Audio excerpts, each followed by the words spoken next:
Hello మమ్మ, happy mother's day from teach and tots. ఈ రోజు రెసిపీ హార్ట్ఫుల్ దిబ్బ రొట్టి.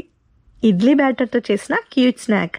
జస్ట్ 2 ఇంగ్రీడియంట్స్ అంతే. మీ దగ్గర ఇడ్లీ పిండి ఉంటే మీ బ్రేక్ఫాస్ట్తో పాటు ఎంతో స్పెషల్గా బేబీ బ్రేక్ఫాస్ట్ కూడా కంప్లీట్ అయిపోతుంది. ఎందుకంటే మదర్స్ డే కదా, మరి మనకు కూడా కొంచెం బ్రేక్ ఉండాలి. ఇక్కడ చూసారా, నా బేబీకి ఆల్రెడీ రెసిపీ నచ్చేసి క్లాప్స్ అండ్ హై ఫైవ్స్ కూడా ఇచ్చేస్తుంది. చాలా క్యూట్గా.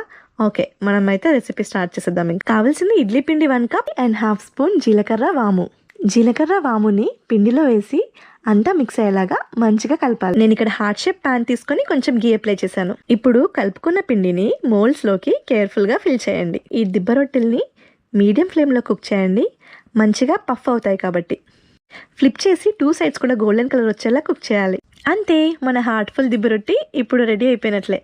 ఎంత ఫ్లఫీగా అండ్ మంచి గోల్డెన్ లుక్ వచ్చిందో చూసారా. నేను రా అండ్ ప్రాసెస్డ్ కోకోవా హనీ వాడుతున్నాను. టేస్ట్ నెక్స్ట్ లెవెల్కి వెళ్ళిపోతుంది. అన్నిటికంటే బెస్ట్ పార్ట్ ఏంటి అంటే, నా బేబీకి ఈ రెసిపీ బాగా నచ్చి క్లాప్స్ అండ్ హై ఫైవ్స్ కూడా ఇస్తుంది. నాకైతే చాలా హ్యాపీ అనిపించింది. మీరు కూడా ఇలాంటి క్యూట్ మూమెంట్స్ని ఎంజాయ్ చేస్తూ నవ్వుతూ జాయ్ఫుల్గా ఉండండి. మీరందరూ చాలా లవింగ్, కేరింగ్ అండ్ అమేజింగ్. అంతే, నా హార్ట్ అయితే ఫుల్ అయిపోయింది. మీకు నా బిగ్ హగ్స్ అండ్ మీ హార్ట్స్ కూడా ఎప్పుడు ఫుల్గా ఉండాలి అని విష్ చేస్తున్నా. Happy mother's day.